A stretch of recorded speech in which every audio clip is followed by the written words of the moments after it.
Imagine boosting your revenue from $100,000 to 900,000 within few weeks.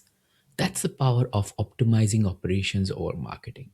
In today's episode, we dive into the real cost of ignoring your team's needs and how a simple shift in focus can transform your business.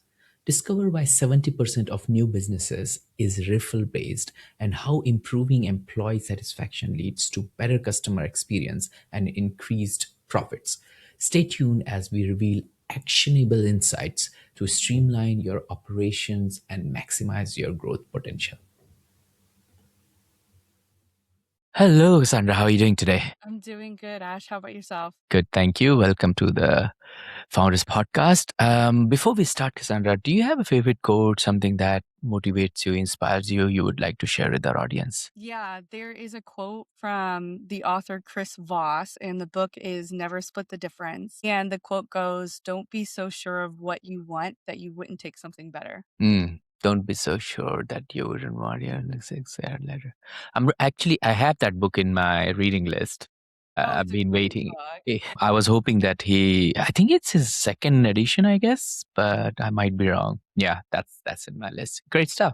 So, Cassandra, imagine we are in a room full of founders, early stage builders, and no one knows your name, no one knows who you are, and you walk in, you have the stage, you have the mic, you have the spotlight. What would you tell them about your story that they will listen to it and then they will stick with us for the rest of the hour? Yeah, so one thing I would want to tell them is that improving the quality of life of your employees results in a better customer experience and more revenue in the long run. Indeed, indeed. And nobody can argue on that because the best companies built on in this whole world is because they had the best teams, right? And the best teams is, how you reward your employees, how you take care of them, and then make them listen like they're respected in the organization, right? Okay, great stuff. So, Cassandra, talk us through the disconnect between the usual marketing and the operations part. And why do you think there is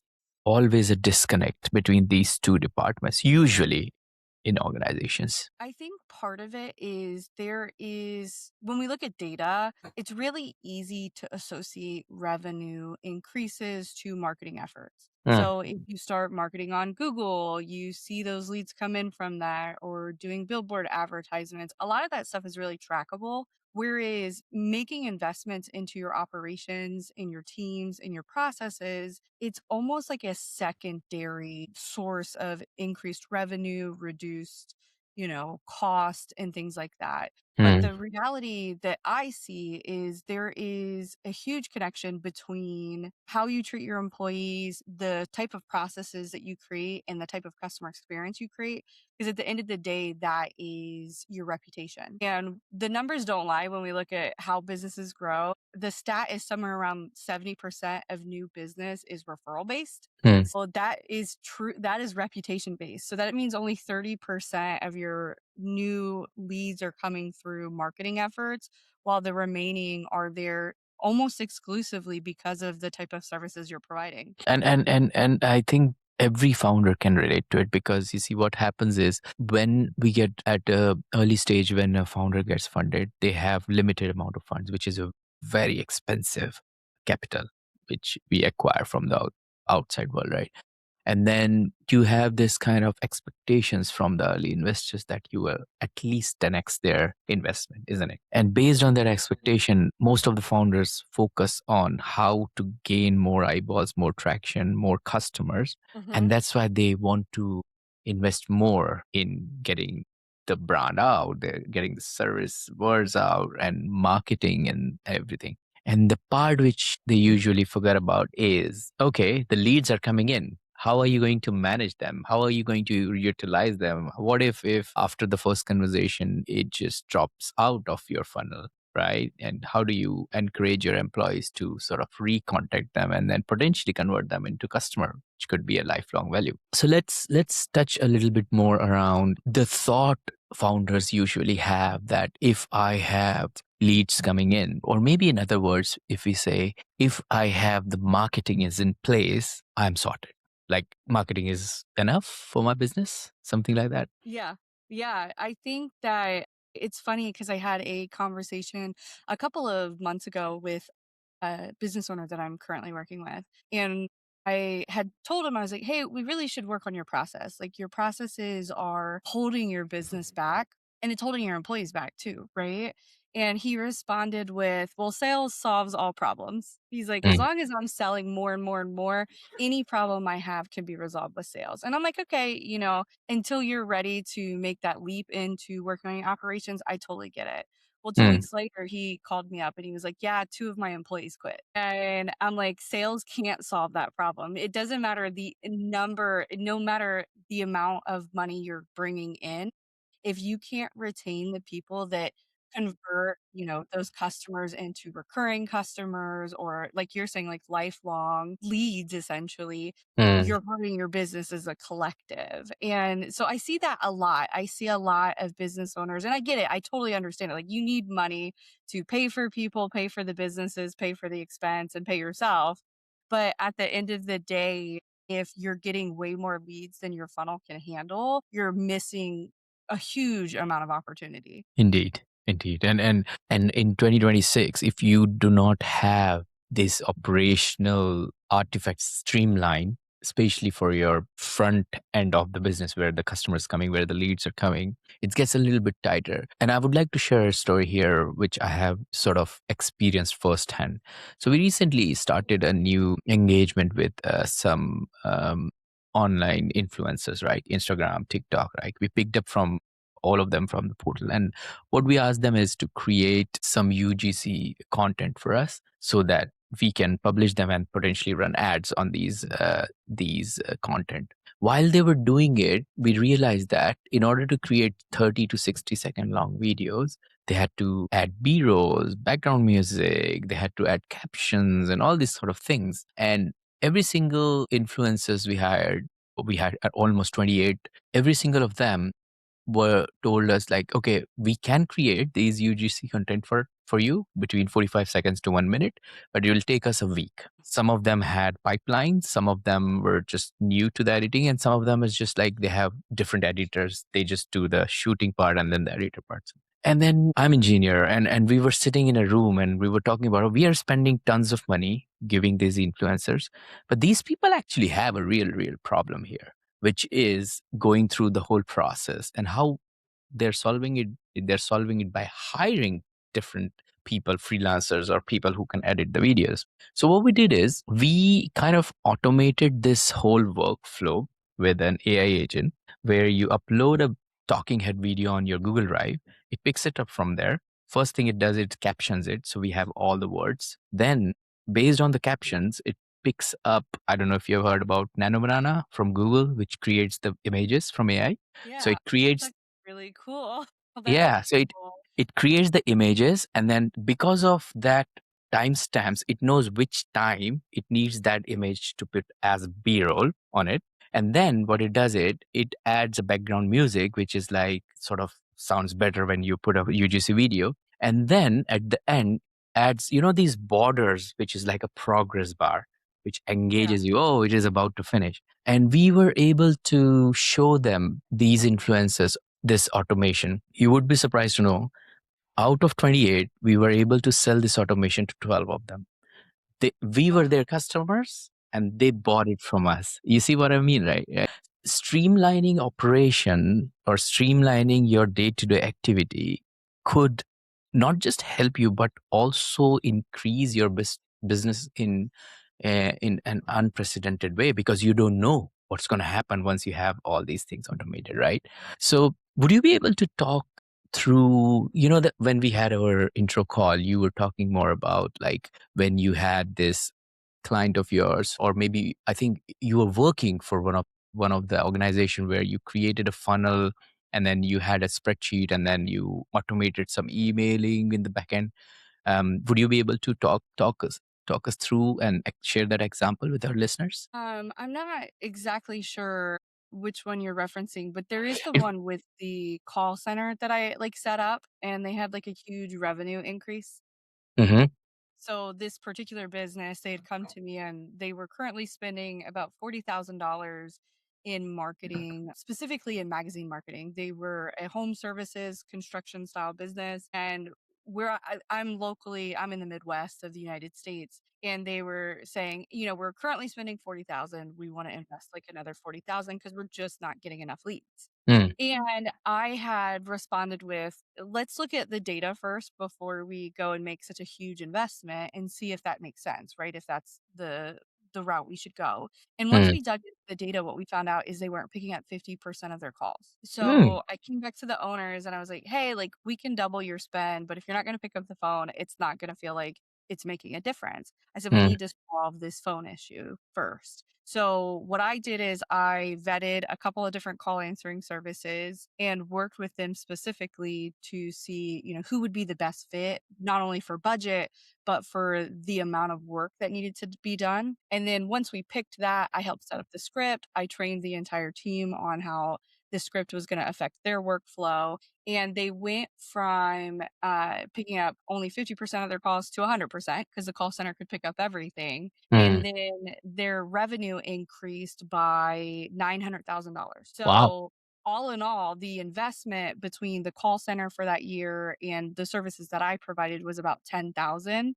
So to invest 10,000 and make a $900,000 jump in revenue is huge. And again, their initial investment that they were going to make was 40. So not only did I save them $30,000 by kind of looking at operations over marketing, but we also had what I would think would be a much bigger revenue spike because of that. I think if they would have put that money into marketing, they wouldn't have seen that type of revenue spike. And that's such a great example of looking inside when you're running a business and understanding like where the leaks are, and then potentially absorbing and understanding these leaks, and then stop them and create a new business stream, right? Cassandra, if you are helping out, so 28% of our listeners are mostly founders who are building something in the tech space, right? And I'm sure you're very well known with that kind of space and vertical. If you're helping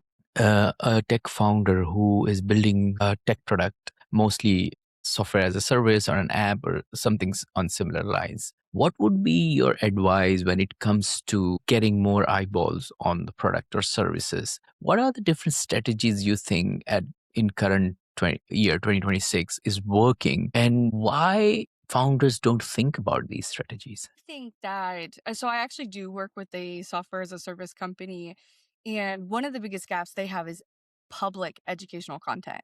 Mm, So their content is all behind only users have access to their educational content, their knowledge base, everything. And one of the things I'm working with them on is getting them to be more comfortable sharing publicly the capabilities, right? The capabilities and the limitation of their software. Because the reality is a lot of software as a service sales pipelines are you have to talk to a salesperson before you even know what the price is or even know the capabilities of the software in general. And I think people underestimate the power. One, AI is taking over what people are searching, right? Search engines are still the foundation of everything, but people are looking for answers to questions and providing educational content that is not only sharing capabilities of your software, but answering those questions that people are looking for is going to be way more powerful in getting eyeballs on your software versus, just dumping a ton of money into marketing and trying to force your way in front of those people.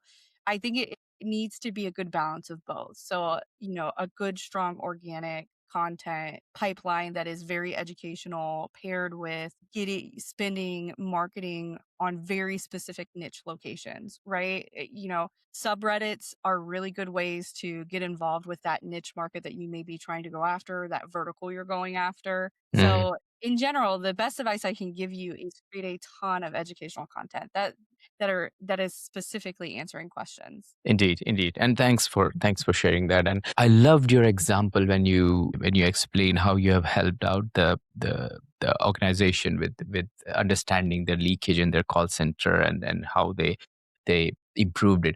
Is there any other example you can share where strong marketing actually exposed the weaknesses in operation? And the reason I'm asking it is because I could not emphasize more about improving operation is so important, but in real world, founders or business people don't actually understand it that much. And in order to explain it to them how much it affects their business, these kind of strong examples are quite impressive. Yeah, there is. So my previous organization that I worked for was in manufacturing, and the owner had left the largest manufacturer of that industry in our area. That the largest manufacturer in the area, they had over 40 years of existence. It was multi-generational with multiple families. They are working with some of the biggest brands out there, in the retail space. They were huge, and he had started his own business. We were much smaller. We were comparing ourselves, which was about $1 million manufacturing plant, to a $40 million manufacturing plant. But we end up doing a lot of work for that much larger plant, right? So they had amazing marketing. They owned the market, right? Anybody big that was doing work with them knew to do work with them and nobody else, right? Mm, But they were sourcing some of the work to a company that was a 40th of their size. And the owner of that very large $40 million company was like, why can this group of, 10, 15 people do something that our 150 people plant can't do? And I mm, think that was eye-opening for me because it helped me realize that operations can really take you places that marketing can't, right? mm, And especially when we talk about smaller businesses, when you're a smaller business trying to compete in a market full of very large competitors that do have that big purse that they can spend a ton of money on marketing, the only way to truly differentiate yourself is through your operations, right? Serving a Facebook ad is not what sets you apart from your competition. It's how you actually produce is what sets you apart from your competition. So one thing I've been trying to encourage people to consider is that if everybody's spending a ton of money on marketing, on Google advertising, social media advertising, but no money on their operations, and the whole point of marketing is to stand out from your competition, to stand out is to take some of that, not necessarily take some of that money from marketing, but invest money in operations because none of mm. your competition is doing that. Indeed. And this is so crucial because, as you mentioned the point before, that creating helpful content brings you quite a lot of eyeballs, but also that doesn't the business strategy should not stop there, because once you have a lot of eyeball, you need to satisfy their top of the funnel need, and then potentially filter them to get them as a customer into your funnel. And that's why I wanted to understand more around when you said that what makes this helpful content you mentioned before actually helpful from a user's perspective. Like, how do tutorials become such a dominant form of content in recent years, specifically with AI, as people are looking for answers? I think like if you're trying to figure out what content to put out, right? Mm, If you currently already have users, they're already asking the questions that should be your initial, right, mm, education. So I always recommend listen to what your current users are asking or your current customers are asking and put that content out first. Because if one person has that question and they're willing to take the time and energy to actually ask that question, there has to be a huge plethora of people that are also asking that same question, same but question. maybe not reaching out to you directly, right? They're searching it to try to find the answers. And the goal of the educational content is also to establish yourself as an authority on the topic, Mm, right? And becoming an authority can help build trust. So one thing I will recommend, and it's kind of a piece of caution, right, is if you are going to put educational content out there, the goal should be to educate. It shouldn't be to sell, right? People mm, see that. They can see through that. It's people don't want to be sold to. That is it's a very uncomfortable experience. So educational content needs to truly be for the benefit of the people you're trying to educate and not necessarily for like a growth revenue source. Now, a side effect of that will be growth revenue, right? Your revenue growing. So, I think people want to learn, people want to be experts in what they do. I think this is why this is growing content. This is mm, what a lot of people are offering. When people are doing their jobs, they want to be really good at what they do. Providing a a resource that can help them get there is that buys you loyalty. Definitely. And you must be wondering why Ash is smiling when I'm talking. And the reason I'm smiling is because I'm the first hand experience holder in this particular scenario. And I would love to like share this with you also. So let me quickly share my screen if I can. So, when I mentioned about like we started putting this automation as a tool for users. So we created this platform, right? It's simple, straightforward. And then what we did is we created all these tools like you can add intro, add outro, background audio, Mm. everything with the help of APIs, right? But we didn't had these videos in place. What we did is exactly what you have just explained. What we did is every single time, whenever you people used to come on this portal, register and then sort of like create an API to utilize. What we did is we sent them an email saying, "Hey, this is Ash. What use cases you're trying to automate? What is Mm. exactly you're trying to do with our APIs? And if you would let us know, we will create a video for you." Almost almost 30% people replied, and every single video you see on our documentation here is because Yeah. somebody replied to us and we created a tutorial for them, and then based on this tutorial, more people signed up. I So you see. see, I love it when you listen, right? Like, I think yeah, a lot of owners and leadership get caught up in thinking that they know what people want, yeah, but actually listening to what people are asking, even if it feel you're like, "Why?" Right? Like, even if it feels crazy and outlandish to you, logically it makes sense to them, and they're not alone, right? yeah. So, yeah, this is really cool that you did this. Yeah. And then the best part is that every single person who reached out to us, they were all asking us same question. Oh, which automation platform you are? And the answer was none. And then what we realized is creating APIs is not enough for them. We created integration with N8 and Make, Zapier, Yep. everything. And then most of our customers are now coming from this platform because that's where the automation consultant hang around, right?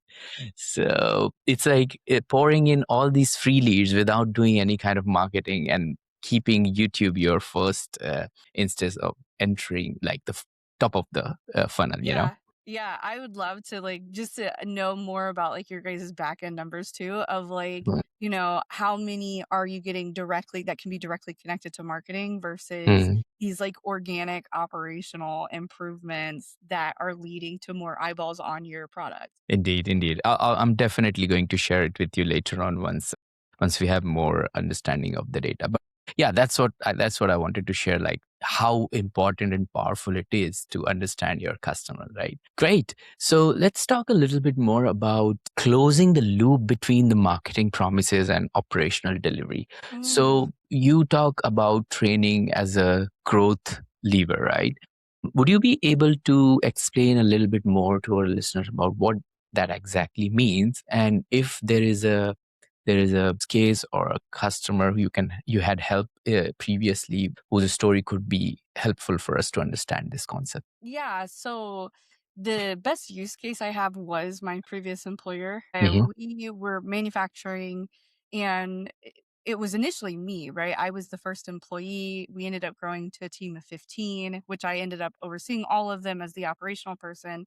But I kept running into the same problem myself, which was I would do something and then say 3 months later I would need to redo that task. And I had no idea. I knew I had accomplished it before, but it felt like constantly reinventing the wheel every time that I was trying to complete that task. And I worked with the owner there and we developed a training program that was very big on documenting processes when Hmm. things go wrong, documenting how we fix those problems so that if they go wrong in the future, we can very quickly troubleshoot the issues. And we, in manufacturing, the turnover rate is about 6 months. That's pretty average for the industry. We were able to reduce our turnover to 2 to 3 years on average for employees. And there is so much cost that gets sunken into you know, onboarding people, finding people for the position, getting them up and running.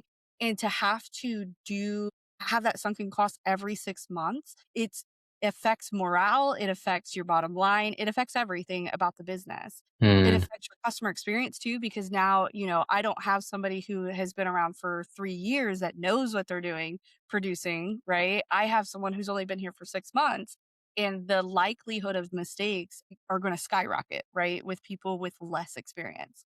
Yeah. So for us, we had such a well-oiled machine and we were running so well. Now, it's not to say that we didn't always have to be looking and working on our operations, but we could focus more on marketing at that point. We didn't have to worry about if we got a huge account that was, a $1 million account. How are we going to produce? We knew we were able to produce. We knew we had the right people to get the jobs done, and we knew we would keep that client happy and ideally get more referrals from them with the quality of work that we outputted. Mm. So, And yeah. yeah, gone. So I was gonna say, like, for me, the biggest thing that I've noticed in most companies, and the numbers don't lie either, is companies spend more on hiring people than training them. And I think Mm. this is like 64% of businesses either don't have any training for employees or have training, but they don't implement it very well. So again, that goes back to your competition's not doing this. So by doing that alone, it's going to make you stand out. Got it. Got it. And which metrics give which operational metrics should be tracked alongside the marketing performance when it comes to training your employees? Because I would love to understand it. I mean, 64% is quite a lot of companies who are not Yeah. training their employees, right? I mean, so much potential is wasted there, isn't it? Would you be able to share a little bit more around those Yeah. metrics? So, one other metric that is a really big stat that people get impressed by is 20% of an employee's time is trying to figure out how to do their job. Mm. So, if you look at a full, say, 40-hour work week, that is almost an entire day of the week is literally spent just trying to find answers to how to do their job correctly.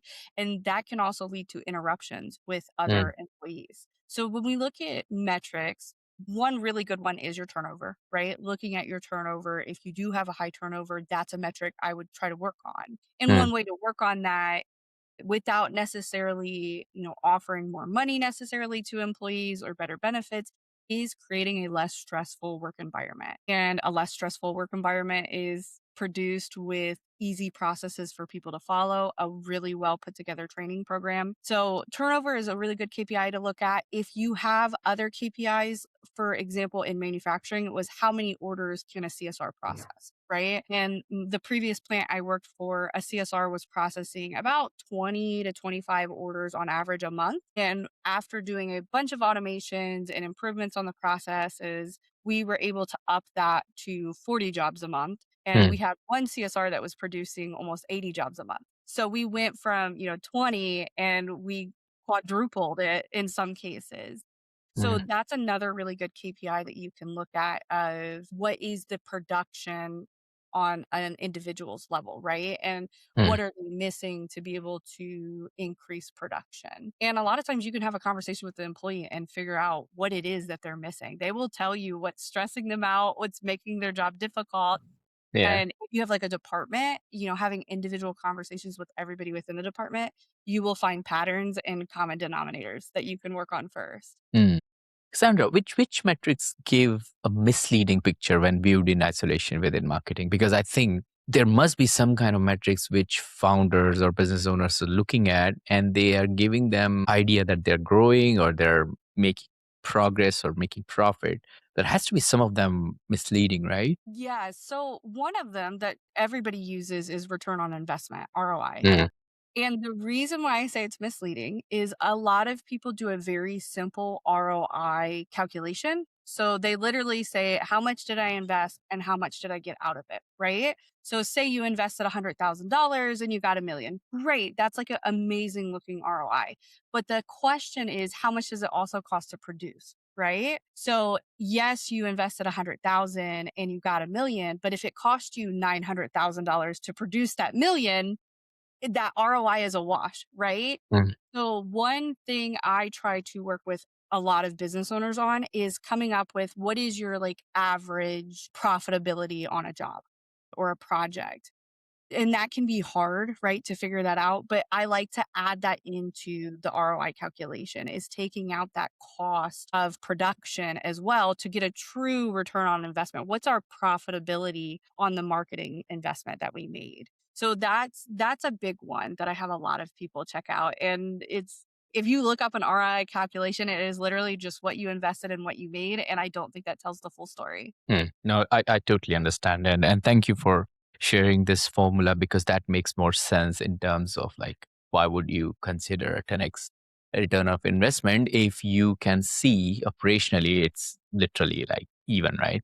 Yeah. So before we move into our quick fire round, Cassandra, I wanted to ask you something. If a founder is listening to our show right now and realize their growth problem is operational rather than marketing led, right? Where should they start? So the way that I start is having candid conversations with both leadership and employees in different rooms. Mm, Because leadership has a very different perspective on what is wrong sometimes than what employees do. And having those interviews in a situation where the employee can feel like they can speak honestly, right? And a lot of times you will hear complaints about certain processes or certain clients even like clients can be costly and it's costing you more to have them than it is to move on from them and find new clients. Those are the things I start with first. And then from there, trying to figure out what's the lowest hanging fruit.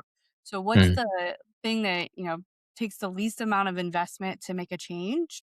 And sometimes it's something as simple as like investing in a software, right? There's a mm, software you need that is going to make a big change for you and move that needle way farther and make everybody happier. But the other thing I really recommend is finding somebody that can be like a process champion within your business. mm, So somebody that is an early adopter, they're excited to try, say, new technology or learn new things. They love learning, and they have a little bit of enthusiasm.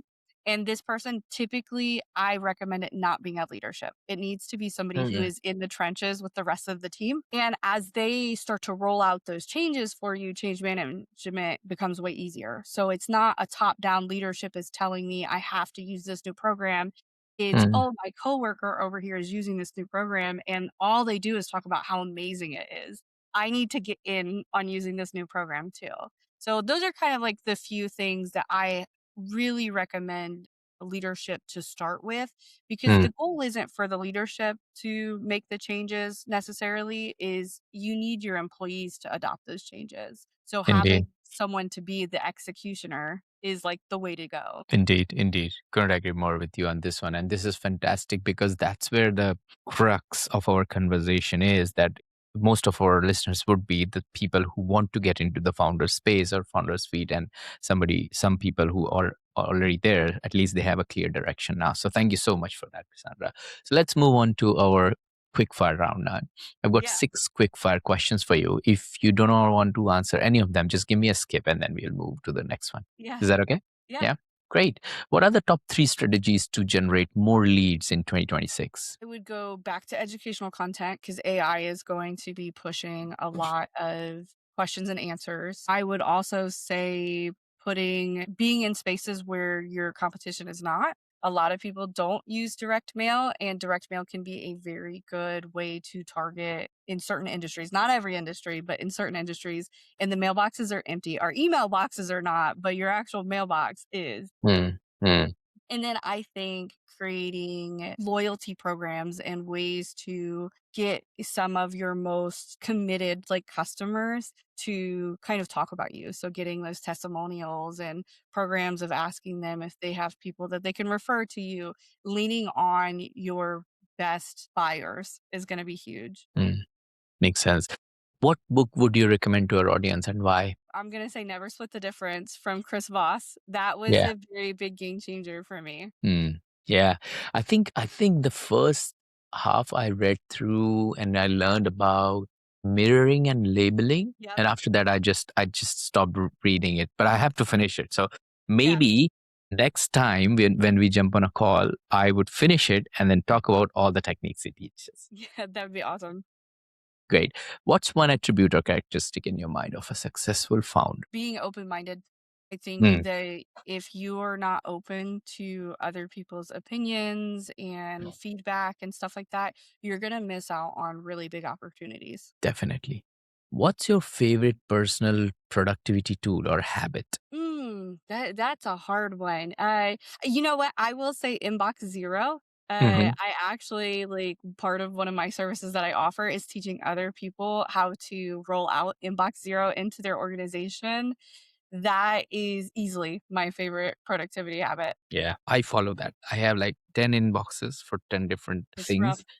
And that's rough, but I do make sure that every single email, if I receive and that's not relevant, goes to junk, blocked, everything, Yep. and make sure that everything is read if they're important because I need to answer my customers, right? What's a new or a crazy business idea you would love to pursue if you had time? That's a hard one. A crazy business idea that I would love to jump on. You know, at least this is more like related to the United States, but if I had like unlimited funds to get into stuff, is creating some large, massive like healthcare group that allows people to not have to pay, large sums, if something goes wrong with their health.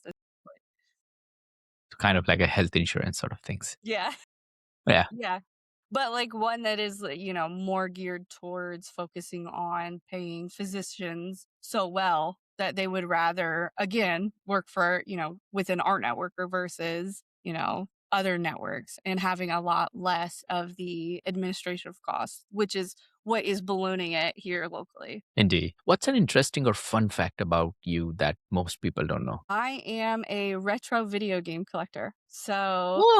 yeah, we are very big on finding old video games, and when I say retro, I'm talking like Nintendo, Super Nintendo, Yeah.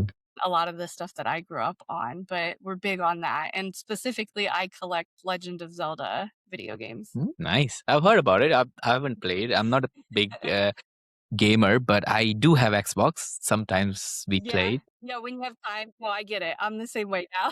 I collect, I don't play as much. Cassandra, thank you so much for joining me and sharing your story, unpacking all the wise suggestions you have given to our listeners. If people want to get in touch with you, they have any questions related to any operational improvement, what's the best way to do it? Yeah, the best way is just to connect with us on our website, which is unluckyumbrella.com. Great. Sandra, thank you so much for joining us today and sharing your inspiring journey and the impactful work you're doing. It's been an absolute pleasure having you on Founders Podcast. Yeah, thank you for having me.